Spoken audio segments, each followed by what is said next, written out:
mountain, sea, and shore. You can hear from far and near a world you've never heard before. And on a clear day, on that clear day, you can see forever and evermore.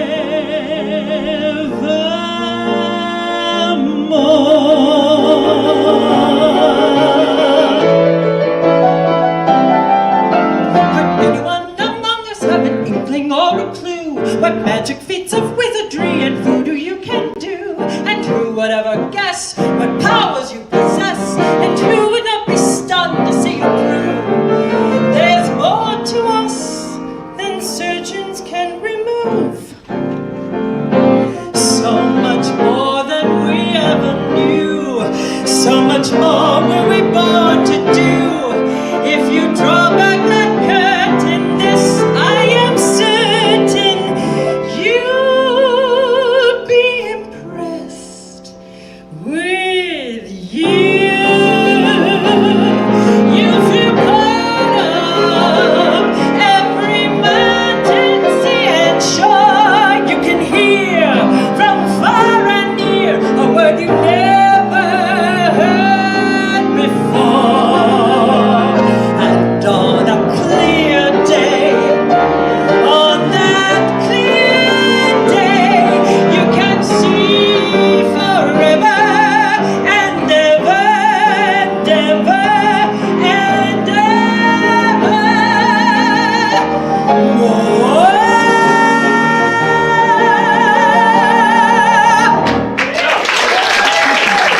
Thank you, Mr. Urban. Happy Friday, everyone, and welcome to Richard Skipper Celebrates. That is one of my favorite songs sung by one of my favorite singers. And she, one of my favorite people, actually, she's waiting in the wings, and I'm going to be bringing her on in a few minutes. But before we bring her on, I want to let you all know that our word of the day, and we do have a new word of the day, and the word is stewardship. What does stewardship mean to you? To me, it's showing up, it's being present, and it's being totally in the moment. And I know a lot of us right now are very distracted about what's going on in the world. But my hope is that for the next hour, we're going to celebrate each other. We're going to celebrate our art. We're going to celebrate our body of worth. And that's what this show is all about. So right now, I have 4 friends waiting in the wings. Hopefully the 5th will get here. I don't know what happened, but she's not here yet. But I'm going to bring on someone randomly, so I hope you're all ready. And that's my dear friend, Michael Garin. And Michael Garin, you are one of the busiest pianists in the business. Yeah, So tell us what's going on right now, and how are you? I'm fine. I'm in my 8th year, believe it or not, at the Roxy Hotel in Tribeca, and Tuesday through Saturday from 6 to 8. And it's just been the best job. I mean, it's been phenomenal. And one of the, when I think of stewardship, I think of when I started there, they said it's 6 o'clock to 8 o'clock. People don't really want to hear singing, so we'd like you to do instrumental. And I went, well, that could be an obstacle or a challenge, but I think I can turn this into an opportunity. And part of when you mentioned stewardship, I was thinking that so often we focus exclusively on the destination or the final product. Thank you. Whereas it is really the journey and the process that has the value and the lessons that we need to learn, not only for ourselves, but to convey to others.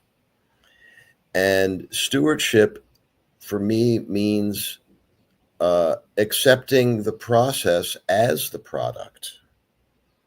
So when I looked around the room and I thought everybody just got off of work or just got out of school or meeting their relatives or what have you, let me provide a soundscape that will make the afternoon or evening more pleasurable for them. Mm-hmm. And so that's what I've been doing. And it's been a very, very successful run. And I couldn't be happier about it. I'm glad you brought that up because I recently talked on one of my shows about this. When I show up to do a show, I have this moment before I walk out where I try to imagine the day that everyone in the room has had. It's not just about them sitting in that seat, waiting for me to come out and do whatever I'm going to do that evening. They've had a process to get there. Yeah. They've dealt with babysitters being late. They've dealt with traffic. They've dealt with congestion pricing. They've dealt with trying to find a parking spot. They've dealt with, if they've gone to dinner before the show, rushing through a meal to get there on time. Or if they're having a meal at a place where I'm performing where the food is served, they want to get through their meal, most people do, before I walk out on the stage. So there's so much that goes on before that. But you brought up something that I want to go back to. You said that when you first got the gig, they told you specifically what people didn't want. And you turned that around to make it something that works both for you and the clientele. It always amazes me when someone says, oh, that person's not going to like this, or that person's not going to do this, or that person's not going to go in this direction. What was your way of turning things around? And that first time that you went out and did it the way that you wanted to do it, how did everyone respond to that? Well, I have the advantage of enlightened management at the Roxy. It's really, they just said, do your thing, run with it, do what you got to do. We're not going to tell you what to play. And I looked around and I said, this is as diverse an audience as you can imagine. Gay, straight, local, hotel, New Yorkers, people from all over the world. What am I going to do? Well, I've been fortunate that in my musical travels, I've played an enormous amount of music that's not American and from around the world, whether Middle East, North African, Latin, all that stuff. And I grew up in Maryland and I used to be a bluegrass guitar player. So, I mean, there's a lot of stuff that I've heard. And what I realized was that, people could be deep in conversation, but if I see them going like this while they're talking, I've done my job. And I find that a lot of people who are in cabarets or nightclubs feel a certain competitive or adversarial relationship with the people that run the venue. Mm-hmm. And the first thing I tell any owner or manager that I work for, I say, you know what? You sell the first round. I sell the second and the third round. And that's what they want to hear. They want to hear a business partner. You're absolutely right. Well, on that note, I'm going to bring on our next guest, or you're going to help me with the next guest. Sure. So let's make a deal. Door number 1, door number 2, door number 3. Door number 3. And we've already seen her. My dear friend Sandra's here. So, Sandra, welcome back to the stage. And I want to ask you if you could either build upon what Michael just said, or you can take us in a completely different direction. I love what you both said. And Michael, Garin, loving your tie. Have to comment on that. But then I have to interrupt you and say that all of my clothing was made for me by the Roxy Hotel.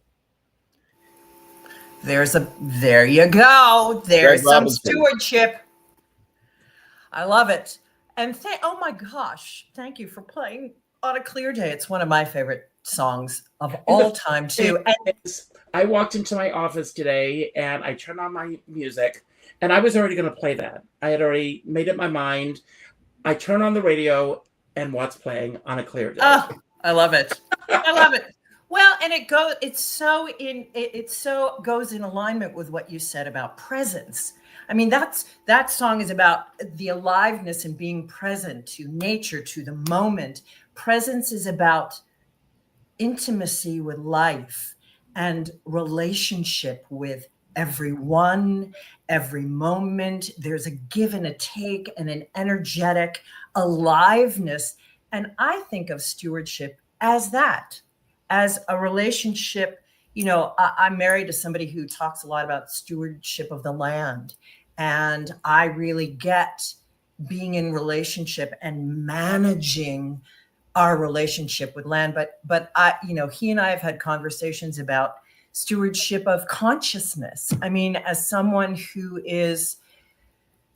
feels a real calling towards expanding my consciousness and having a service leadership mentality in helping others to do that, how can I be in relationship with people that help them steward their own consciousness growth, their own relationship to their life, to nature, to their own relationship with the others in their lives? It's such a beautiful word. Thank you for choosing it. No, thank you. And before we, in a moment or two, bring on our next guest, I have had the great pleasure of being on the Edge of Everyday podcast, which is your phenomenal podcast. I'm such a fan of it. For those who don't know about it, if you were to the elevator pitch, so how would you describe what the Edge of Everyday is about and how you came to this topic? Well, the Edge of Everyday podcast is based on my solo show of the same name. And in that solo show, it reflected what was going on in my life and what I was seeing on the world stage, particularly politically, but the polarization of the times in which we find ourselves. And it made me look within to the places inside of me where I was holding contradictions, which calls up shadow work. I'm somebody who, of course, is very overtly spiritual. And I'm out in the world talking about love and light, but I'm also out in the world talking about shadow work. I'm not about spiritual bypassing. I'm about doing the tough work of the shadow and the things that we don't want to see about ourselves and we don't want to see about the world at large. So COVID hits as I'm dusting off my show to do a second round, and all of that gets canceled, and I turn it into a podcast. I bring all of those concepts to the podcast. So when I get into a courageous conversation with someone, I want them to explore those edges between the light and the dark, where paradox meets in their thinking, in their beliefs, in the things that they are navigating in their life. And when you made the decision that you were going to do this podcast, who was your first guest? And how did you go about choosing your first guest? Oh, I love that question. My first guest was an astrologer, Heather Roan Robbins. And, I went kind of round and round about it because I didn't want, about choosing her, I knew that it had to be her, but I didn't want people to think that this was going to, by any stretch of the imagination, be a spiritual show or an astrological show. I wanted people to know that this, yes, I'm spiritual, and yes, I'm very overt about that, and I don't hide it and I weave it in, but I want to talk. This is not a niche podcast. I talk across the boards with politicians, with climate people, you name it. And I want to dig down in with all of these conversations. But Heather was someone that was instrumental in my choice of going to where I went to seminary. I had just decided that I was going to, answer the call to go to seminary, to walk out of the proverbial closet, the spiritual closet, and be more overt and step into that leadership a bit more. And I chose I went and spoke with people at a couple of seminaries, and she had just finished her seminary training, 2-year training, and was doing some work on behalf of the seminary. And she attended the event that I went to learn more about it. And what she shared about her journey was so profound. And right there on the spot, I said, I need to hook up with this person as someone that companions me through this process, and that it will be this seminary that I will attend. And she's somebody, another reason I chose her, she's she's not what we would call a woo-woo astrologer. She's very practical. She's very scientifically inclined. I mean, she talks about it in a way that it doesn't make your eyes spin. It just makes you want to dig in and ask more questions and understand it philosophically, mythically, scientifically. I love it when people use the word woo-woo because I am a proud woo-wooer. So I live in the world of woo-woo. Well, yeah, don't we all that are in the spiritual world? But right. some people do spiritual bypassing, and some people want to dig in, a little more psychologically grounded. Right. So we're going to bring on our next guest, or you're going to help me bring on our next guest. So door number 1 or door number 2? 2. And that is my dear friend, Sean Patrick Murtaugh. Speaking of podcast, he has this incredible podcast called Tough Shift. I want to make sure that you're hearing me correctly on that. How have I not known about this? I love the title. I was on one of your first podcasts, I think. Early on, you were for our holiday edition. Yeah. You were part of our holiday series. I've been many people's holiday edition. Yes. Yes. So, but tell everybody about this podcast and what was the light that went off for you and why you wanted to do that podcast. Yeah. So, I have been, as I tell people, working in hospitality for the last 105 years, which is amazing because I also tell people that I'm 105 years old. But in that time, I just realized, like, especially coming from San Francisco to New York to where now I am in LA, the walls of the world of hospitality are held up by so much talent, by so many talented individuals. And you have no idea what your waiter, your bartender, the host, hostess, manager has accomplished, what national tours they've been on, the continents they've toured, the everything that the awards that they won. Like, when people give me attitude, I'm like, I am an award-winning tenor. You need to check your tone with me and say please and thank you. And it's one of these things that we do that, but we offer ourselves to this very stereotypical survival job to really, I keep saying to, supplement the dream, but I've recently started changing it to investing back in the dream. And this is what I'm willing to endure because this is what I'm creating.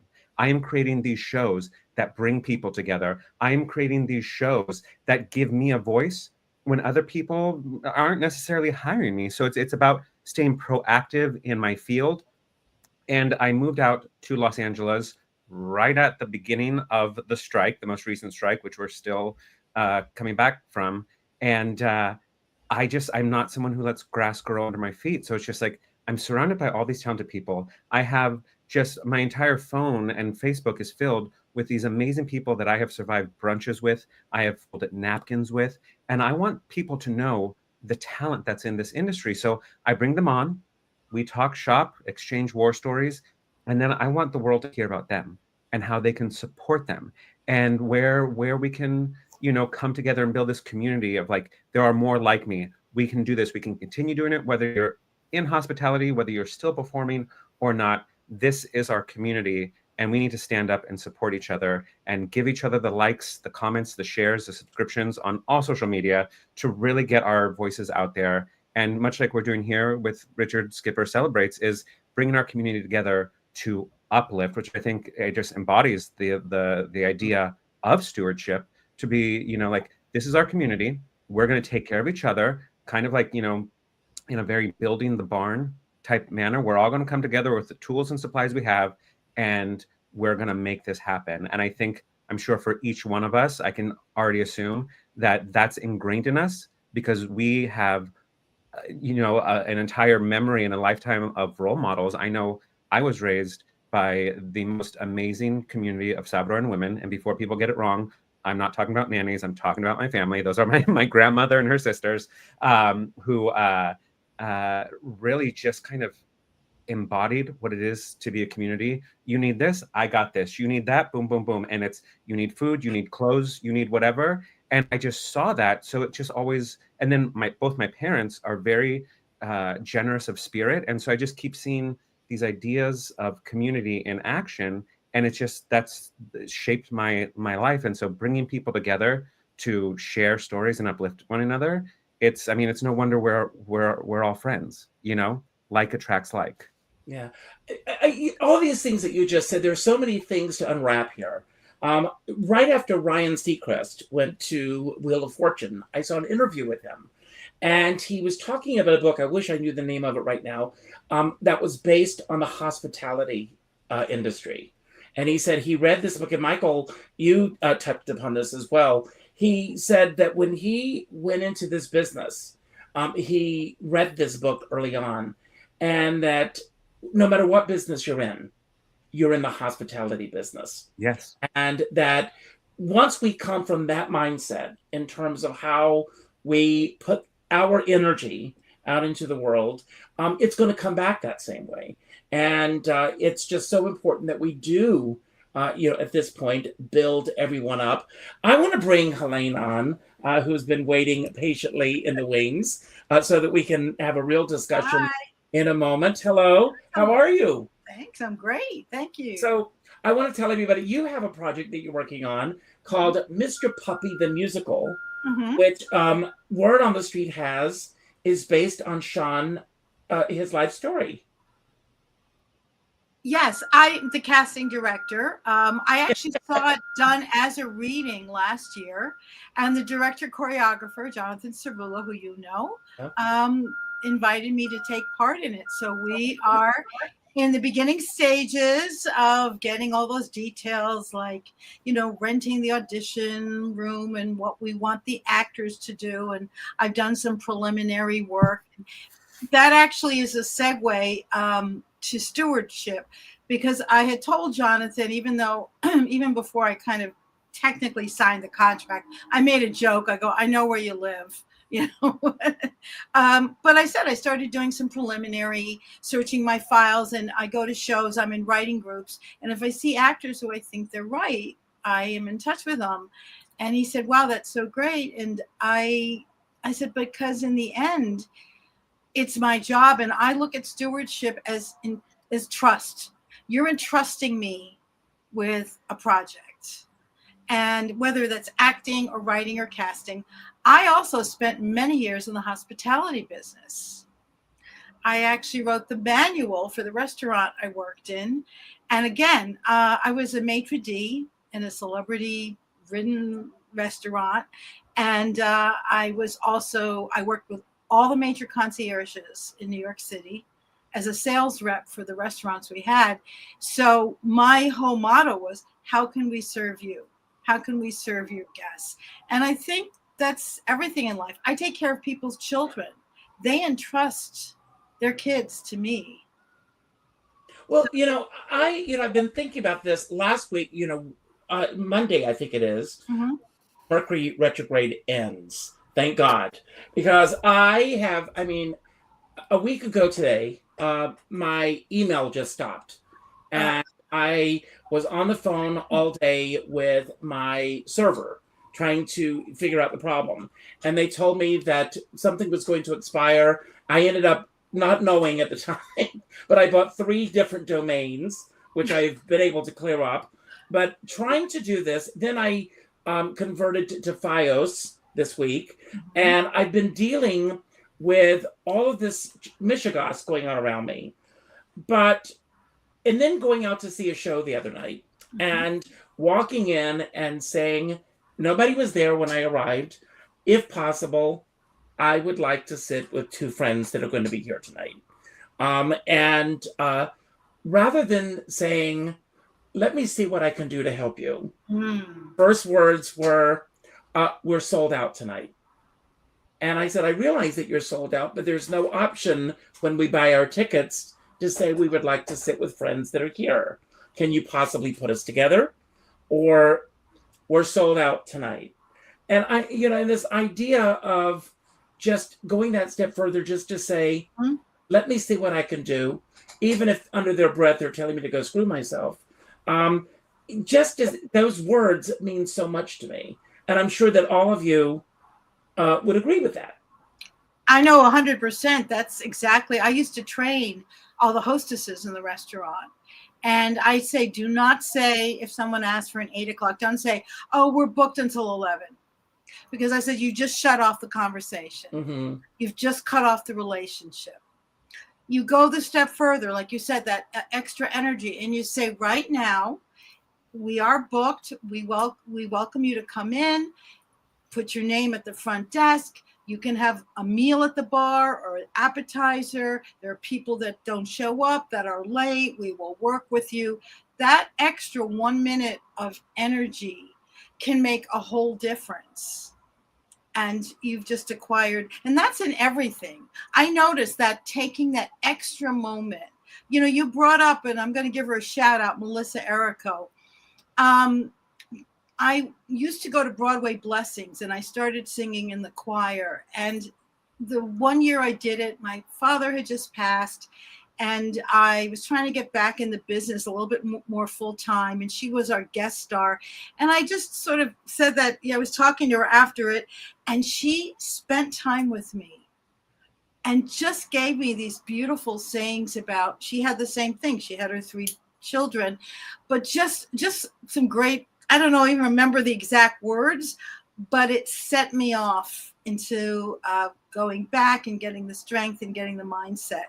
And so that extra couple minutes that she took with me, you never know when you're going to make a difference in someone's life just by taking that extra minute. And so I am a big supporter of that. I think to jump onto that and Yes, bring it please back do. to Richard's is then turning it around. And then in my experience, when I'm the customer, when I'm coming up into a situation like this, we're like, well, this is not hospitable.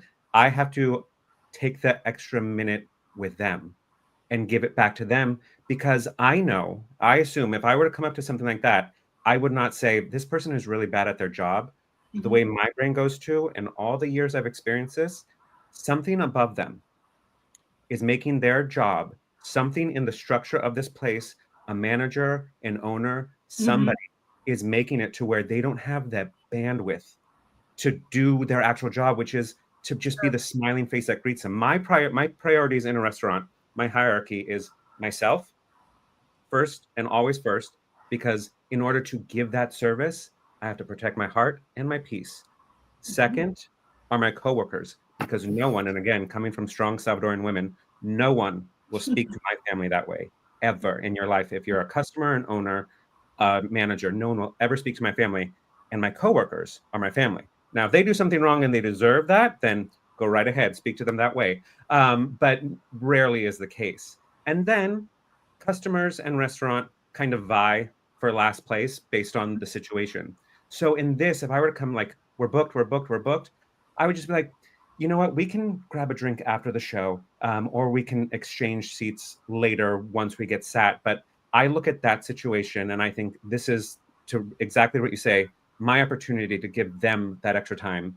And then when you give it back to them in kindness, sometimes they just need that minute to breathe and be like, wow, you're the first person to be kind to me today.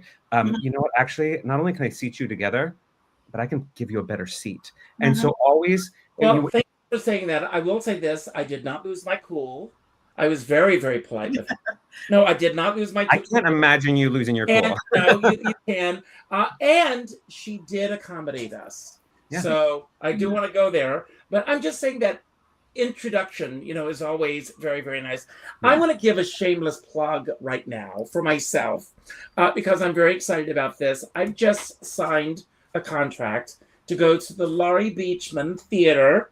And this show is called Everything You Always Want to Know About Richard Skipper, but We're Afraid to Ask.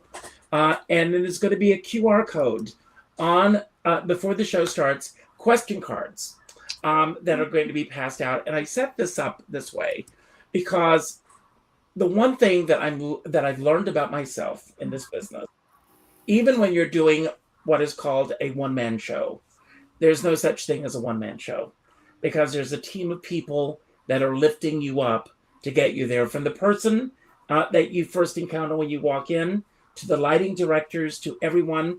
So this show is a celebration of the audiences that I have worked with over the years and been a part of to ask me the questions that they want to ask. And on that note, I've got some questions that I want to ask all of you. And we're going to talk about our process and what gets us through. And we'll start with you, Michael. And the question is, what are some of the ways that you feel, if possible, that you are overburdened in your career? I love what Sean just said about all of those elements that go into the hierarchy of what's before and a part of that person before we even walk through the door. Right. So what are some of the areas where you feel that you're overburdened, if possible, in your career? Well, I've been very lucky in that I have a lot of stuff going on. And in addition to 5 nights at the Roxy for 8 years, I'm very deeply involved in the musical theater adaptation of Ed Sorel's book, Mary Astor's Purple Diary. Script by Marty Millett, by the way. Yes. And I love her. Yeah. You know, have you been working with her very long? Well, we had a couple of book writers who were very talented, but really weren't getting it. Mm-hmm. And our director, Carl Andrus, said around COVID time, why don't we just like present the songs? Marty, you write funny posts. Why don't you do some connective introductions? And she said the character started talking to her. Mm-hmm. So now we have the script that I wanted in the first place. So there's that. There is a revival of Song of Singapore that is being in the marketplace. And what I found a number of years ago, I'd always wanted to do it, but I didn't have the money. And then they dropped the price, and I went, now's the time. And I learned transcendental meditation. And that really was a game changer for both Marty and I, because what it does for me personally, I can only speak for myself, is it helps me sequence things. So one of the things that, there's a wonderful writer named Stephen Leacock, who's a very funny writer, and he is his oft-quoted phrases, and the guy jumped on the horse and galloped madly off in all directions. and what I've found is that what's crucial for somebody who is, I think, in any business, and you get sort of overwhelmed, is that moment of mindfulness and peacefulness where the order in which you do things sort of arises out of the mist. And one thing I wanted to say to the previous conversation about, dealing with, a public or a staff or what have you, is that while we're all in the hospitality business, I would go to say we are all in the sales business. And there is, whenever you're in, whether you're auditioning or interviewing or dealing with a customer or dealing with a manager, there is a sales pitch going on. And the one thing I learned, in order to move to New York, I sold vacuum cleaners in an appliance store in Greenbelt, Maryland. And then when I got to New York, I studied at the neighborhood playhouse. And between the two things, I learned that your most valuable sales tool is not your mouth. It's your ears. You make more sales with your ears than you do with your mouth. And so between transcendental meditation helping me sequence, if I do this and then I do that and then I do that, I got a shot here. And then listening is key. If you listen and observe and basically use the Meisner technique, you can, stuff happens. I cleaned it up. I love it. Sandra, this is a question based on something I read this morning. If taking things so seriously, improving your performance, how do you feel? I don't even know what I wrote. I don't know what I wrote. If you repeated what you did today for 100 more days, would your life be better or worse? Probably worse. I did a lot of bitching about the political landscape, but it would be way better. I had a fantastic day of a bit of time on all of the things that are important to me, as you know, Richard and Michael. You may know. I have 3 work tracks that I have, the performance track, I have the interfaith, interspiritual minister track, and then the presence, storytelling, and impactful communication teachings track. And, it can be overwhelming and somewhat burdensome, to your last question about staying on track with all of those, keeping those plates up. But, today I did a bit in each of those tracks. I spray painted a piece of furniture. I spent some time with my pets. I did a bit of email. I worked out. It was the kind of day that really was also about work, accomplishing, but not being addicted to productivity, which I can really fall into. And I can swirl and spin in that place of, what do I need to do and accomplish, as opposed to what self-care, listening, that deep listening, and getting back to, inner listening and paying attention to the overall landscape of my life and what it is that I want to accomplish. That's great. Sean, if a competent CEO got to run your life for a day, what is the first thing that they would eliminate? Social media. I got rid of it. It's one of those things to where I use it strategically to promote my shows, to promote my podcast, to engage with my audience, and to support my friends and community. So I do use it strategically as an artist. But then there's also the overwhelmed, when I have a laundry list of things to get done, and I just look at the overwhelming list as opposed to actually writing it down, then it's just like I am hooked on, like, I open Facebook to do one thing, and then I forgot why I opened it in the first place, and there I am through reels, through this, and it gets away from you, and it's like, so it's one of these tools where I have to be present, I have to be searchable. I learned that from a director years ago, when it's like, I don't care about your opinion about, and at that point in time it was Twitter. She goes, I personally, when I'm in a room, Twitter's my vice, so I look on Twitter to see what this actor's about. So you just want to be searchable, even if you're not involved in it. So I feel like this CEO would set up parameters. Like, you have 5 minutes on Facebook, 5 minutes on Instagram, 5 minutes on Blue Sky, because then it also becomes, all right, I posted a reel promoting my podcast. I posted of me singing, Serenade from the Student Prince. And then you're just like, so did anybody have anything to say? Did they like it? And then it becomes also addicting in that way to be like, do you see, I hit a B flat. I've been really tired, but I hit that B flat. And it's like, then it's like, I'm seeking approval. We're like, you hit the B flat. You can, not sleep all night and still hit a B flat. Like, walk away. I think the CEO would definitely put time constraints and filters on my social media to be like, now back to work. Now get back to looking at the chord chart behind you and practice that, and get back to building your next show, and get back to searching for guests and writing outlines for interviews. Like, get back to work. You know what you have to do, or go for a run. You like to run, go for a run. You don't need to be on Facebook. Go for a run. So I think that's what the CEO would tell me. Well, I've been off of social media for 2 months now, and I can share with you how it works for me.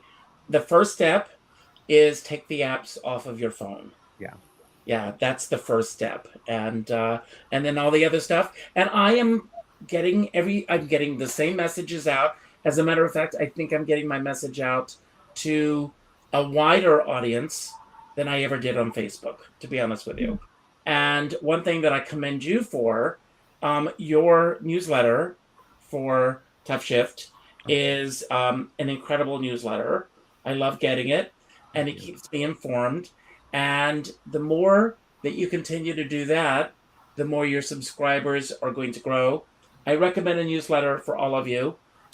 It's the best way of concentrated people that are interested in what you have to sell. You know what's really funny is that obviously things always line up, is I've gotten a thing where every other week I'm going to send my newsletter, because I usually only send my newsletter when I have a show to promote. And I'm such a sensitive human being that when Constant Contact says, these are the people who unsubscribed, I'm like, but why? Like, especially when there's other artists who are like, all you have to do is mark read or delete. Like, I don't know why any artist would, unless I stepped on their toe at some point at the Mac Award. Like, I don't know why you would unsubscribe from another artist. You're not obligated to read. We're obligated to, further our reach. And so I'm, as a sensitive person, like, I don't want to bother anybody with my newsletter. But Sean, I used to deal with the same thing. I had 2 people that unsubscribed this week, and I wrote to them and I thanked them for being subscribers in the past. Yeah. And if there was anything I could have done differently that would have held your attention, please share this with me. Because if you're feeling this, other people may feel the same thing. And I use it as a growing tool. Neither one of those people, by the way, responded to me. So Helane, asking you, how much do you need in your life when it comes to living sustainably through your art?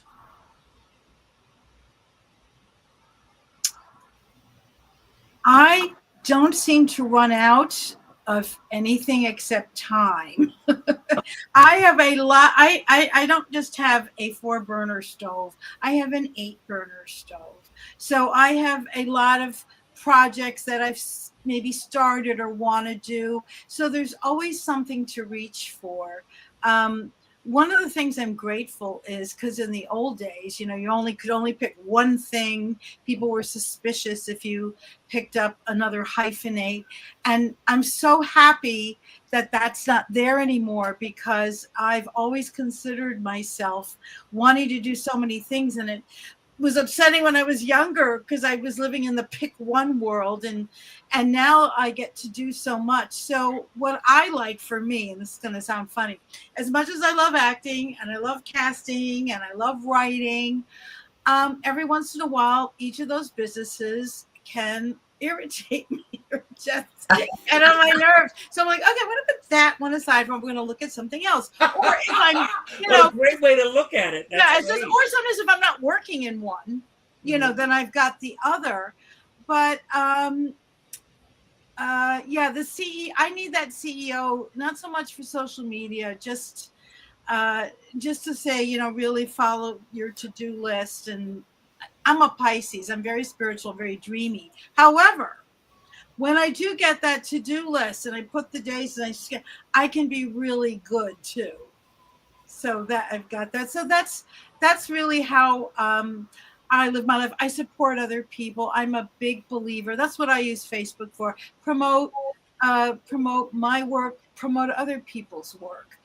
Sometimes I find this amazing meme, an aphorism, something positive, something funny, and I share it, and people will actually go, "Thank you. I needed to see that today." Mm-hmm. So, like you said, you got to, it's like any invention. It's like when the TV was invented or anything else.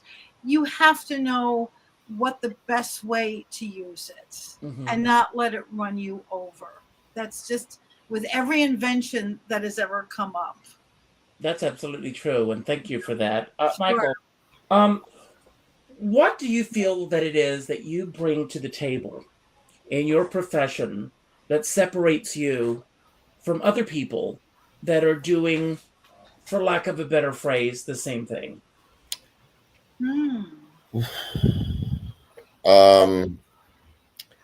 Well, I'm going to go back to a previous answer, and it's going to tie into the social media question, because I spend probably too much time on YouTube. But I've had, not by any grand design, but I've had the good fortune of playing a wider range of music than most of my colleagues. So when I hear Turkish in the Roxy, I know Turkish songs. When I hear Farsi, I know Persian songs. When I hear, and that's it. That's going back to the sales tool being your ears. What I bring to, I, with all due respect, I must say that quite a few of the colleagues I have that play piano in cabarets and in bars have for me, too narrow a focus musically.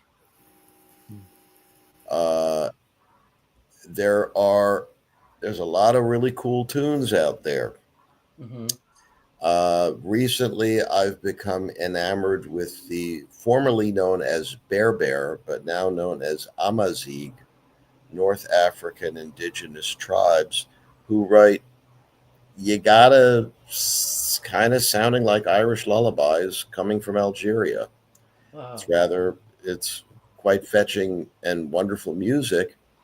And it's because I worked in a Middle Eastern nightclub playing keyboards that I learned the great North African and Middle Eastern songbook. I've become enamored with tangos from the 30s.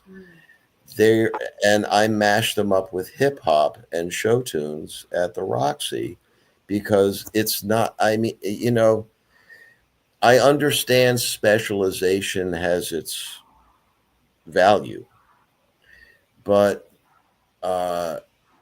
there's a lot of cool stuff out there. You don't, it's like only ordering from one restaurant, Mm-hmm.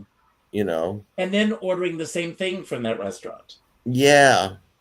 And so, I've got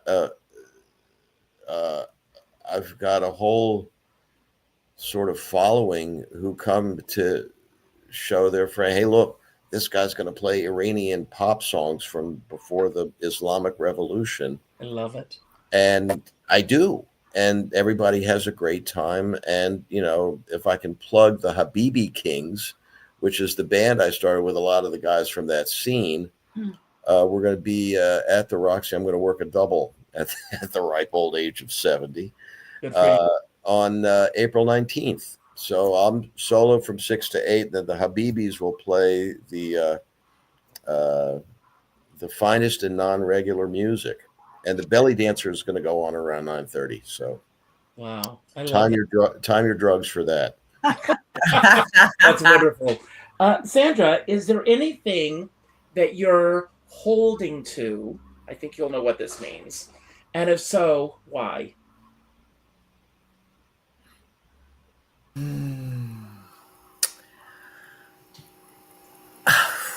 So I am holding to.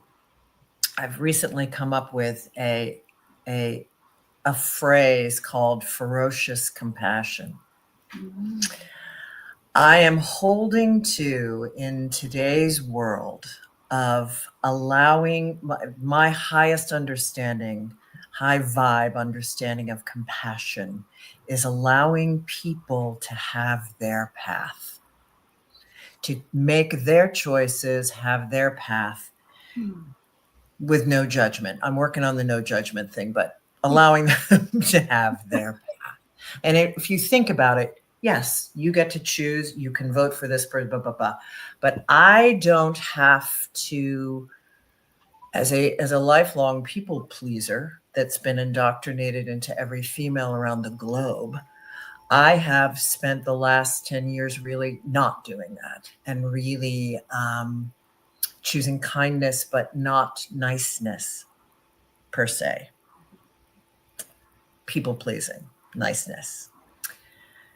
And I am really holding to that in ways that serve with my rage about the regime, with my devastating sadness over my own family all being Trumpers, with my, to the point where we're not really talking, to the work to the writing that I do. I've been invited to write in another book. It's going to be on this topic, to the presence teachings that I do, to the performance that I do, this sense, and it really is an extraordinary boundary to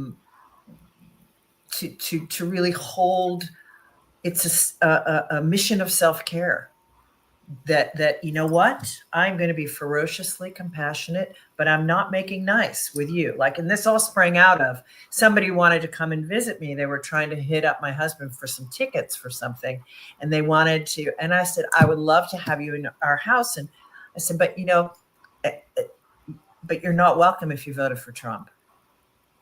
I quite literally said that. It rolled off. I didn't expect to, and I was very shocked. And I had to look at it, and they were like, what? And I said, listen, I love you. I will always love you. And I want to talk to you and be kind to you. I said, but you've just voted against my rights as a human being and the rights of people that I adore and love. I'm not compelled to break bread with you in my home right now. Though that day will come. But right now, I have to hold to, I got to think about taking care of, not making nice for you to feel comfortable, for my ferocious compassion and care for myself and for those who I love. And the tendrils of that have gone into every single thing that I've done. God bless you. That's wonderful. I'm leading a book group now based on the book, The Let Them Theory. Mm-hmm. And this is very much what she's talking about in her. Yeah. What's the book called again? The Let Them Theory. Okay. Let them. It's like these things that people do. Same situation, Sandra. Family members who have a different of an opinion from mine. I've had to say, we will not discuss this, because, with other people in my life, I can cut them off. It's a lot harder with the family. So, Sean, in the past week, as we're wrapping up here, big moments, memories, or a milestone that you want to share with us? In the past week? Oh, yeah. Last week, I was privileged enough to be invited to a world premiere in Las Vegas, which is kind of like the dream of my podcast, was not just to support and uplift my community, but to broaden my community. And it kind of has happened so quickly. Everything kind of escalated to where all of a sudden, and I'm still, fighting for followers, a film production company reached out because they have this movie coming out called Shaken and Stirred, and it's a history of flair bartending. And it's the first full-length documentary on flair bartending. And they said, would you mind doing a series of interviews on your show to help promote? And I was like, you probably got the wrong guy, but yes, I got it. They got the right guy.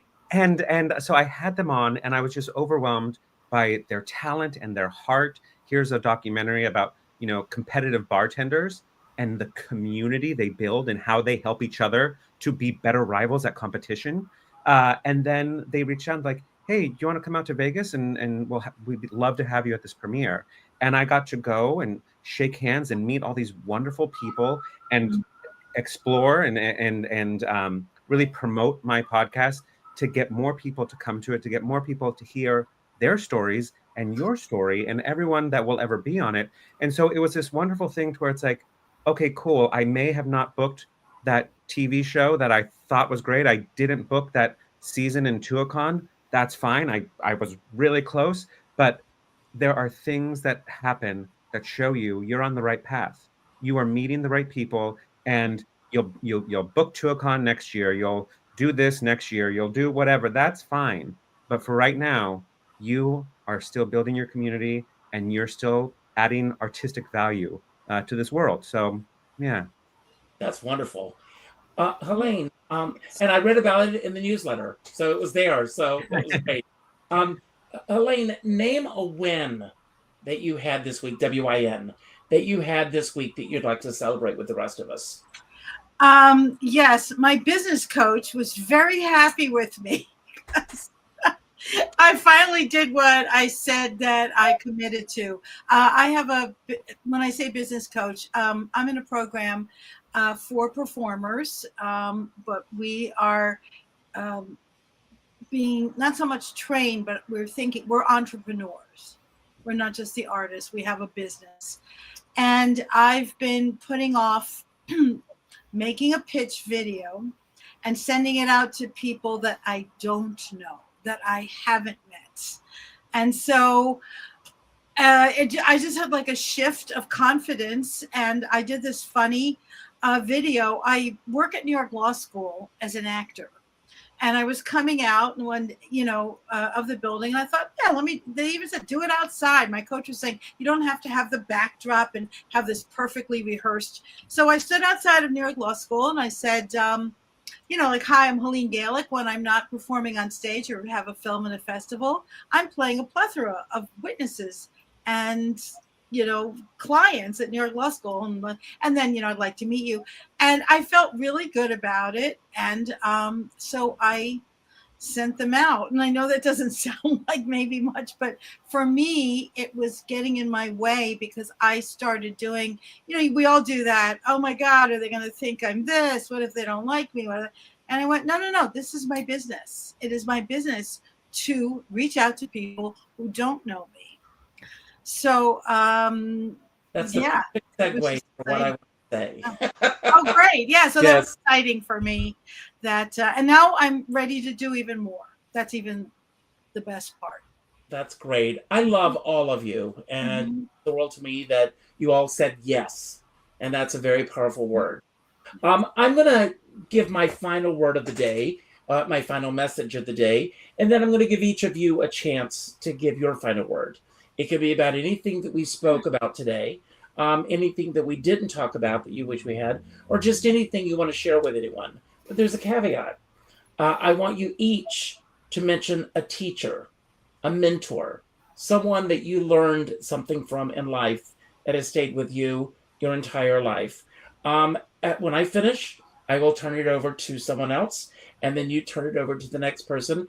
And when the last person says goodbye, I will end the show, so you don't have to worry about how to end this.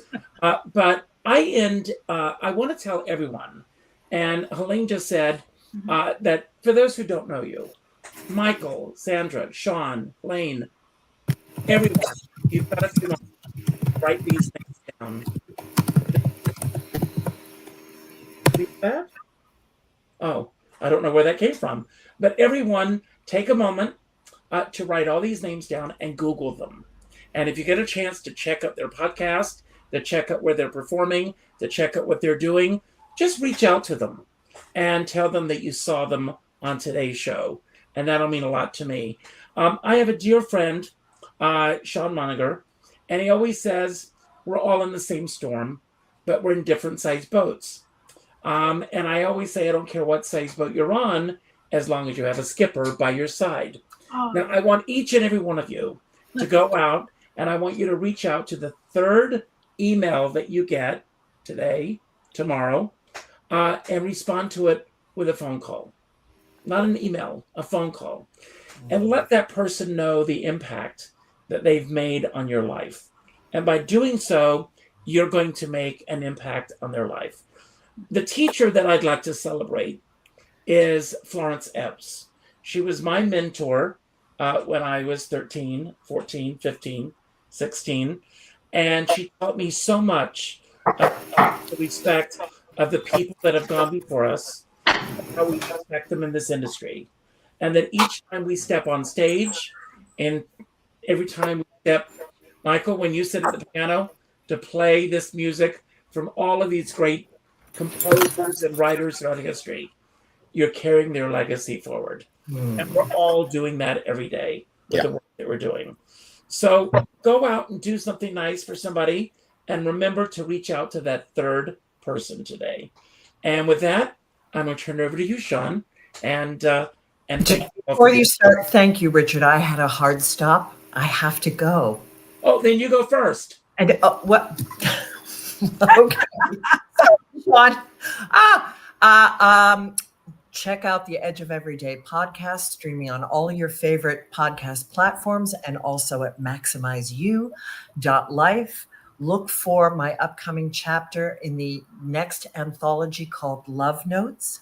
My favorite teacher was probably my drama teacher in high school that really made me, Larry Servi, who gave me the confidence to really explore this professionally and to know that a high level was always in my grasp. So thanks to all of you. It's been great spending time with you. Thank you, Richard, for having me. Thanks to all the listeners. Check out the Edge of Everyday podcast. Till the next time, take good care. I have to go to work. So I'll be on Facebook at 6:00 streaming live from the Roxy. Shout out to Mr. Leonard Moses, who was a piano teacher who taught me about blues. And I love you guys, and I got to go. I'm sorry. Sean, it's all about us. I'm going to let you go. Well, I'd like to leave everybody with just the thought that we all want to be acknowledged. And I don't mean it in a grandstanding form that we sadly see too much of today, but telling someone, when you said that to me, that made all the difference. Or even, I love what you're wearing. I love what you said last night. I love your performance. Thanks for listening. I just think it is really important to even just do this from the smallest to the biggest acknowledgments every day. My website is www.helenegalek.org. You can check out samples of my writing, my casting, and my performing. And my teacher, I've had so many teachers, but you know what? I'm going to go to the very first one.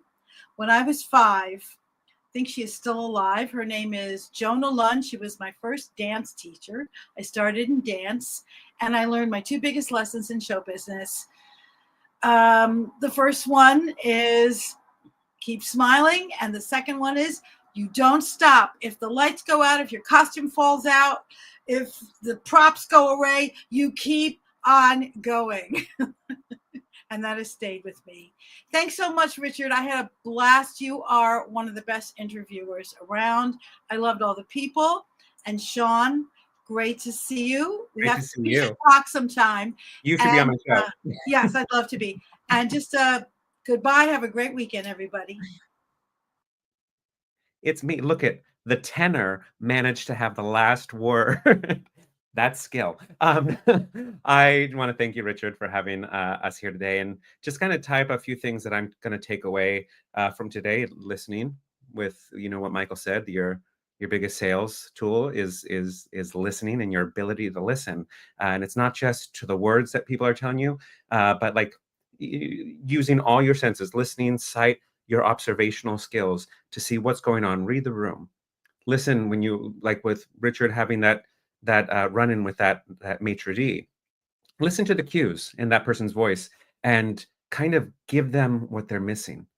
Give them the kindness that you wish they were giving you, and see how quickly they can change. So read the cues, read the context, and give what you want back. And very much in line with that, I want to acknowledge my high school drama teacher, Mrs. Skelton, who is actually retiring this year, which is just so wonderful.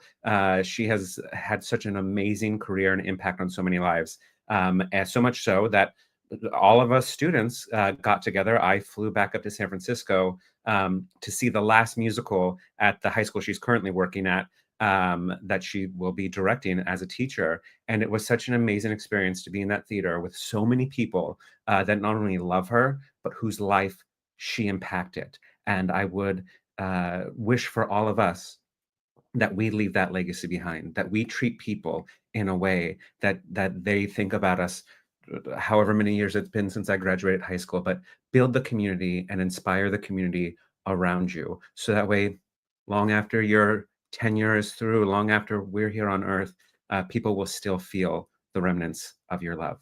Have a wonderful weekend. Be kind to each other.